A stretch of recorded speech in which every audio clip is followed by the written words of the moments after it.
మెయిన్గా చెప్పాలంటే మా ఫ్యామిలీ కోసమే చేసిన ఈ రీల్స్. ఎందుకు చేసిన అంటే కూడా మా ఫ్యామిలీ కోసము. నాకు మనీ ఇంపార్టెంట్. మా అన్నయ్యకి 3 ఆడపిల్లలు. నిజం చెప్పాలంటే ఇప్పుడు 3 ఆడపిల్లలు. మా అన్న ఆటో నడిపిస్తాడు. రోజుకు నడిపించిన 500 వస్తాయి. ఒక మాట 500 500 ఇప్పుడు సడన్గా ఒక పిల్లకి హాస్పిటల్ పడ్డానుకో లక్షలు కట్టాలి. సచ్చే పరిస్థితి ఉంటుంది. ఏదో ఒక ఆపరేషన్ చేయవలసి వస్తుంది. అప్పుడు ఎక్కడి నుంచి వస్తాయి డబ్బులు? నేనేమనుకున్నాంటే నా వల్ల రూపాయి వస్తుంది నాకు. ఇవి జమ చేసి నేను చిట్టీలు వేసుకుని రేపటి మా అమ్మ, ఇప్పుడు మా డాడీ చనిపోయాడు, మా అమ్మ ఉంది. మా అమ్మకి ఇప్పుడు ఏంటంటే గర్భసంచిలో గడ్డ వచ్చింది. మా అమ్మకు గడ్డ వస్తే ఆపరేషన్ చేయించమన్నారు. 70,000 పెట్టి చేయించిన. 70,000 నేను ఎక్కడి నుంచి కట్టాను? నేను ఈ ఇంటర్వ్యూలు చేసినందుకు, ఇలా చేసినందుకు ఆ డబ్బులు నేను చిట్టి కట్టుకుని 1,00,000 రూపాయలు నెలకు 5,000 పెట్టి జమ చేసుకున్న డబ్బులతో మా అమ్మకి నేను ఆపరేషన్ చేస్తే ఇప్పుడు మా అమ్మ బతికింది, మంచిగా ఉంది. ఎగ్జాంపుల్. ఒకవేళ పరిస్థితి నాకు 70,000 లేకుంటే మా అమ్మ చనిపోయేది కదా. మా డాడీ చచ్చిపోవడానికి కారణం కూడా అదే, డబ్బులు లేక. ఏమైందంటే మా డాడీ మేము యాదవ్స్ అన్నట్లు మాకు గోల్డ్ ఉంటాయి పెద్దని, 200 గోల్డ్ ఉండేవి. నాకు ఏంటంటే గోల్డ్ కావాలంటే నాకు నచ్చకుండే. నేను నున్నగా పెంచిన్నాను మా ఇంట్లో.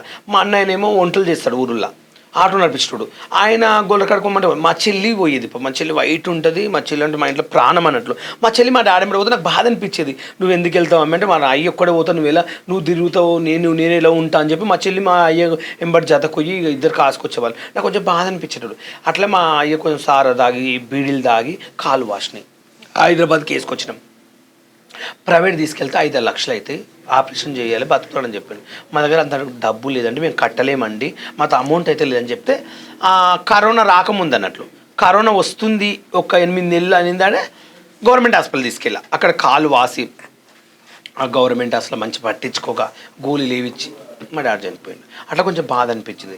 నేను ఏం చేయాలంటే ఇట్లా మా డాడీ చనిపోయాడు, రేపు నాడు మా అన్న పిల్లలకి కానీ నాకే రావచ్చు రేపు పరిస్థితి. నేను హాస్పిటల్లో పడ్డా, సడన్గా కిందనో పడ్డనో కాలు ఇరిగినో, నాకు ఏదో ఒకటి మనుషునికి ప్రతి ఒక్కరికి రోగాలు వస్తాయి.